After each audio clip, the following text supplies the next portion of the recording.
السلام عليكم ورحمة الله وبركاته. ازيكم حبايب قلبي؟ اخباركم ايه؟ اتمنى تكونوا في خير وهنا وسعادة يا رب. النهاردة ان شاء الله هنعمل مع بعضينا الفطير الشرقي اللي هو محشي لحمة او محشي سجق او محشي بسطرمة، اي حشوة حضرتك عايزة تعمليها بيها اعمليها. بس احنا طبعا اهم حاجة فيها العجينة وطريقة الفرد والحاجات دي كلها. اللحمه طبعا كل الناس بتعرف تعصج اللحمه، والبسطرمه برضو لو عايزه تقطعيها حتت وحطي معاها الجبن وحطي معاها الفلفل والحاجات دي كلها، وهيطلع معاكي احلى فطير. هيطلع معاكي احلى فطير شرقي هتعمليه، هخليكي محترفه فيه زي البيتزا كده. لو انت ما عندكيش عشاء ومحتاره تتعشي ايه، والله ما هتكلفك 100 جنيه. هنبتدي بقى بسم الله الرحمن الرحيم. هنبتدي بقى مع بعض في العجين. دولت 4 كوبايات دقيق بالمج ده كده، ده المج ده موجود في كل بيت، انا لسه كنت معايره بيه وغسلته. ودي معانا كوبايه ميه للعجن، هنشوف هناخد منها قد ايه. ومعايا زيت هنحط منه على الدقيق حبه زيت صغيرين، يجي 3 معالق كده زيت. وهنا معايا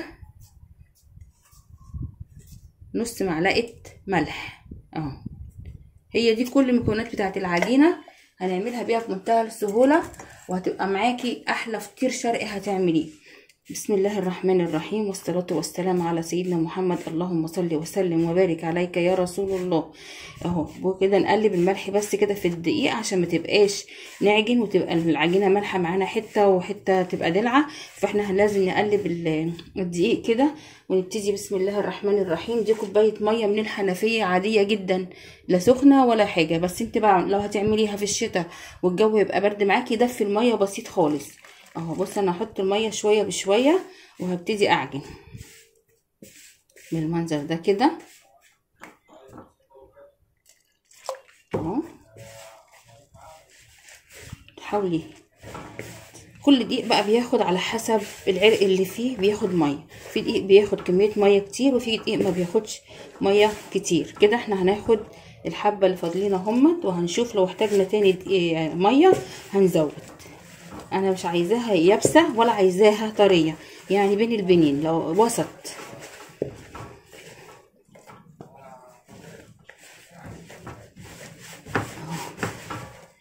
نعجن كده لحد ما العجينه تتلم معانا. انا هنا بعد ما عجنت نسيت ان انا احط معلقتين الزيت اللي قلت عليهم، هنحطهم عادي مفيش مشكله، بس انت لو قبل ما تعجني حطي معلقتين الدقيق على معلقتين الزيت على الدقيق اهو. بصوا دولت يعني عشان تسهل معانا الفرد بس بتاع العجينه، مش عايزه تحطيهم عادي اهو. هنبتدي بقى نلم العجينه كده. انا هفضل اعجن فيها لمده 10 دقايق لحد ما احس ان العجينه بدات تبقى تبيض معايا، تفتح كده، واحس ان هي خدت حقها في العجن. هوقف بقى وهوريكم هنعمل ايه.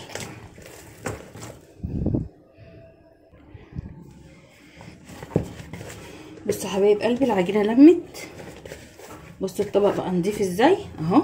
العجينه بتاعتي ملزقه معايا بسيط كده، التلزيقه دي انا عايزاها بحيث ان انا لما اجي افرد العجينه ما تلمش معايا او تتقطع مني.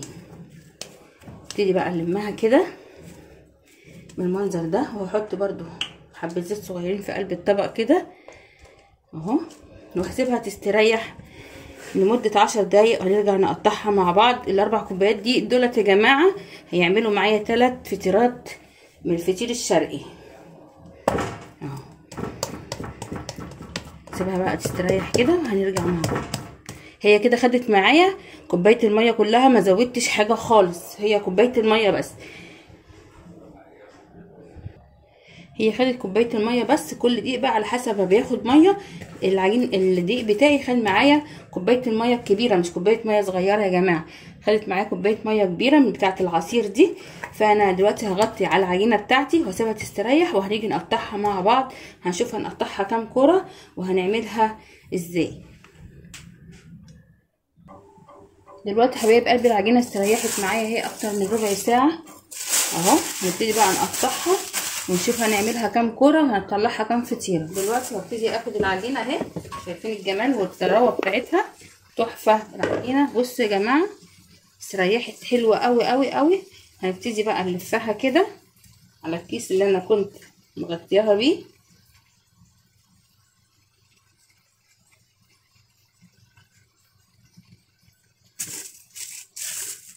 هبتدي ابرمها كده ونقطعها بقى مع بعض قطع متساويه كده. هنشوف احنا هنعملها كام كوره. ناخد بقى العجينه كده اقطعها قطع متساويه كده كده معايا كده.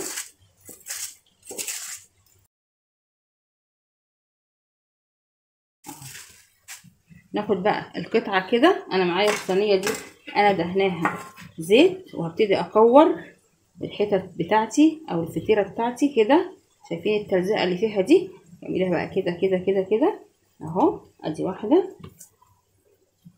ان حسيتي في واحده اكبر من التانية خدي منها حته وزودي، يعني انا عايزاهم كلهم يبقوا قد مقاس واحد كده اهو.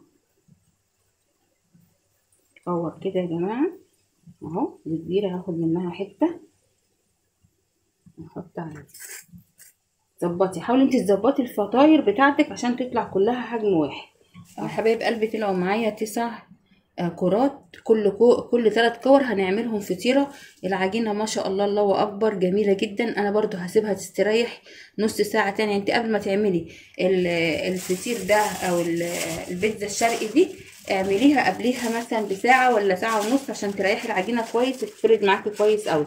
انا هبتدي برضو هنا هغطيها وهسيبها لمده نص ساعه.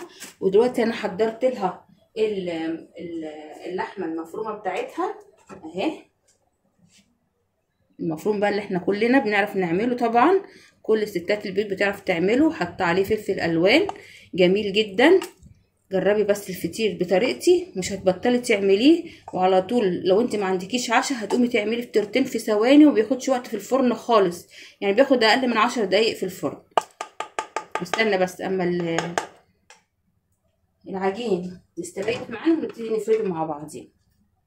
دلوقتي يا حبايب قلبي العجينه استريحت معايا. دي مكونات الفطيره اللي احنا هنعمل بيها الفطير. دي جبنه موتزاريلا على شيدر على رومي، ودي سمنه على زيت، ودوت فلفل الوان اصفر واحمر، ودوت زيتون، ودي بيضايه هندهن بيها الوش بتاع الفطيره في الاخر خالص. دلوقتي هناخد بسم الله الرحمن الرحيم. هاخد حبه سمنه كده ادهن بيها الطبليه، واخد العجينه بتاعتي ابتدي افرد فيها.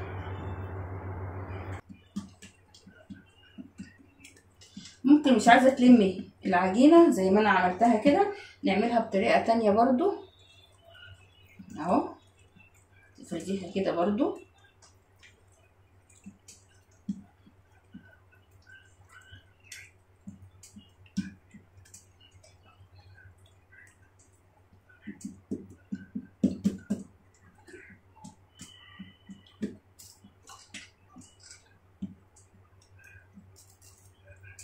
خليها رقيقه كده عشان تبقى حلوه معاكي وتبقى خفيفه، ما تبقاش تخينه وانت بتاكليها او تبقى عامله معاكي زي العيش. احنا لازم نرققها بالمنظر ده كده.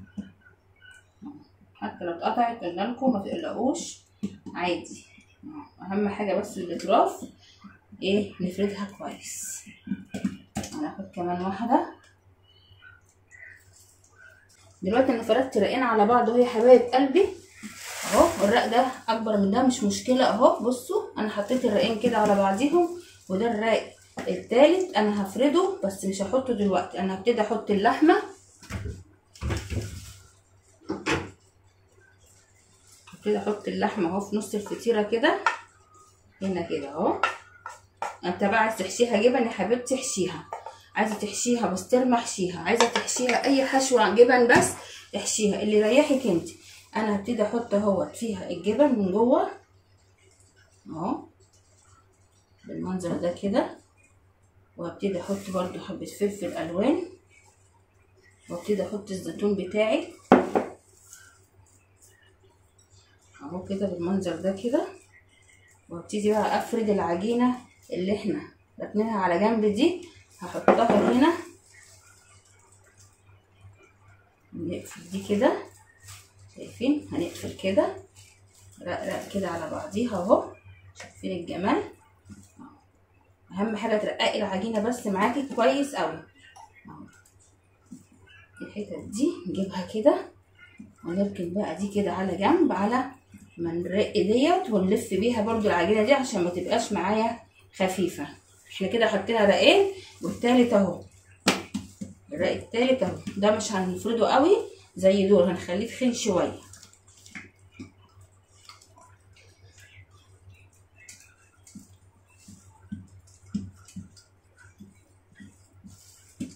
شايفين ده بقى مش هفرده قوي اهو.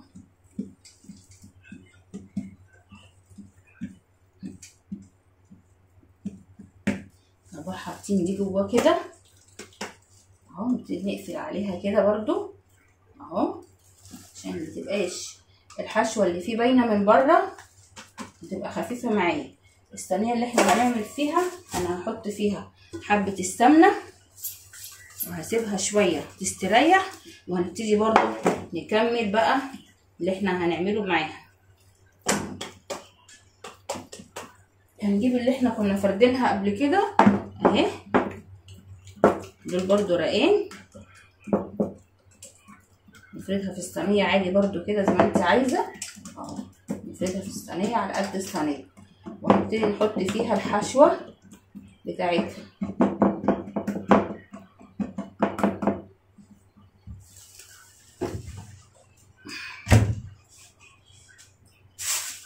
يعني دي طريقه ودي طريقه، ودي الجزء اللي احنا هنحطه برضو التالت اهو. نفرده كده لما تكون سمنه مش هيبقى ماسك في بعضه ولا حاجه اهو.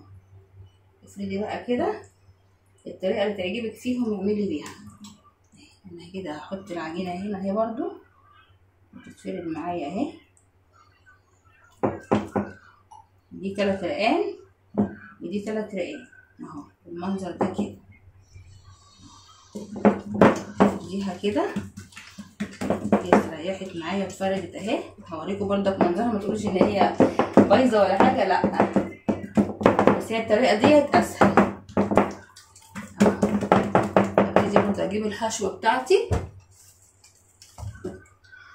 وانزل فيها كده اهو.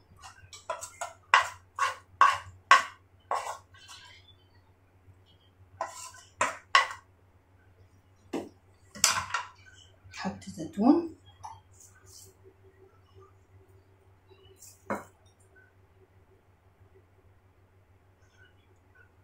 نحط جبن نخليها برضو كده، ولسه هنحط على الوش برضو جبن تبقى جميله برضو اهو. برضو بص نفس الطريقه اهي يا جماعه اهي اهي.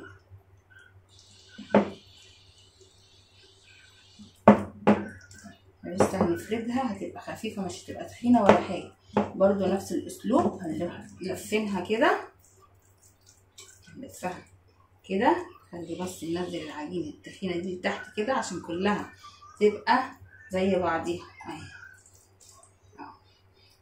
بصوا سيبها برضو تستريح، ونفرد دي عشان ندخلها الفرن ونخلص التحته مع بعضينا برضو. بسم الله الرحمن الرحيم، بسم الله الرحمن الرحيم.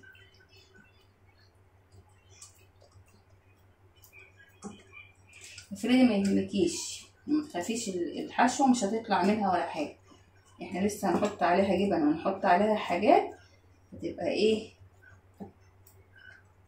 افردي بس من الظروف كده اهم حاجه اهو، عشان لو في عجينه تخينه ولا حاجه تتفرد معاها.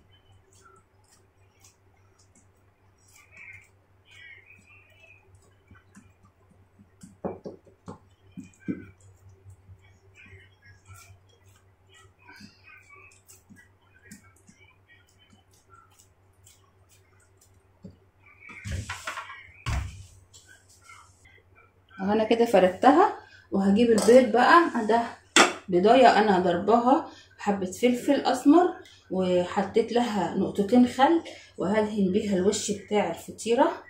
الفطيره يا جماعه اللي هو الشرقي ما بتفردش اكتر من كده. لو انت بقى عايزه تكتري او تفردي اكتر من كده كتري الطبقات بتاعته يبقى 4 مثلا عشان تبقى معاكي تخينه وتتفرد اكتر من كده اهو. ده منظر الوش. دهناه بالبيض وهننزل عليه بالجبن برضه اهو كده. الجبنه مش عارفه ماسكه ببعضيها كده ليه. نعملها وش بيتزا بقى زي ما انت عايزه اهو. نحط عليها الزيتون برضو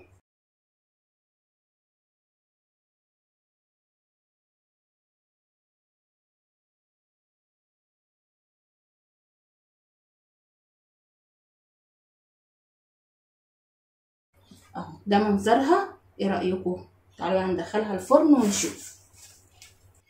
على ما التانية بقى تطلع من الفرن هنفرد اللي احنا عملناها وركناها دي برضو اهي طالعه معايا جميله برضو، اللي احنا كنا فردينها طبقتين على بعض وحاطين التالتة في الصينيه اهي، بس برضو طالعه حلوه قوي اهي. هي بس المشكله ان هي تبقى يعني الرقايق الطبقات بتاعتها رقيقه، فالباب بيخاف ان الحشو يطلع منها، فما تخافيش احنا بنعملها طبقه ثالثه عشان الحشو ما يطلعش منها وتبقى معانا بالمنظر اللي انتوا شايفينه ده اهي. ملت معايا الصينيه اهي جميله برضو.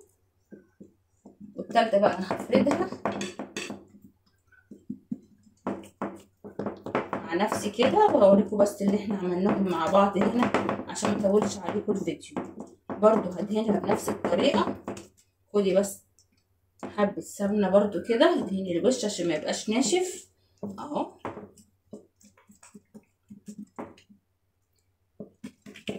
عملت معايا الصينيه والحشوه ما تخافيش، يعني احنا لما التانيه تطلع هتشوفي ان الحشوه مش باينه فيها خالص ولا طالعه منها.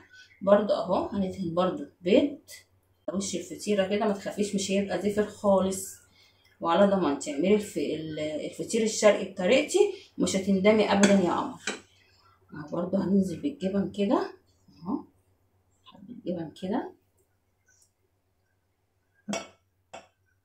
دي جبنه مشكله شيدر على رومي على موتزاريلا، حطها بقى على الوش كده اهو بالزيتون. نعملها وش بيتزا كده تبقى شكلها جميل وطعمها اجمل. وادي الفلفل الالوان معايا برضو اهو، بيديها منظر حلو. وفي نفس الوقت زي ما قلنا هنضغط عليها بايدينا كده عشان الحشوه بتاعتنا تمسك فيها. ملت الصينيه وطالعه معايا 10/10. بس انت اهم حاجه طريقه الفرد معانا، ما تخفيش ما ترقيش العجينه قوي عشان ما تفتحش منك. بس هي حبيبه قلبي ايه رايك؟ استني بقى اما نشوف التالتة لما تطلع يبقى شكلها عامل ازاي.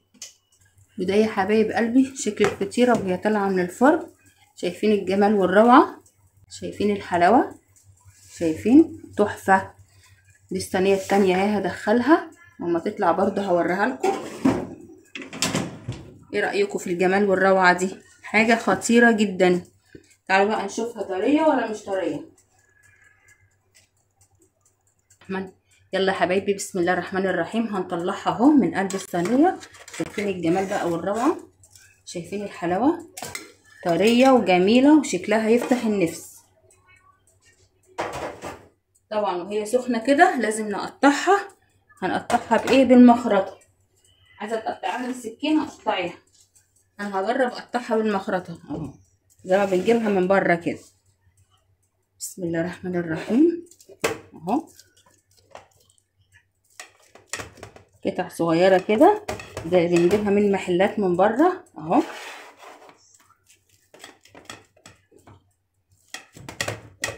جربيها بقى دي، والله لو رحت تشتريها من بره اقل حاجه 100 جنيه اهو. استنوا بس تبرد شويه وهطلع لكم منها قطعه وهوريها لكم.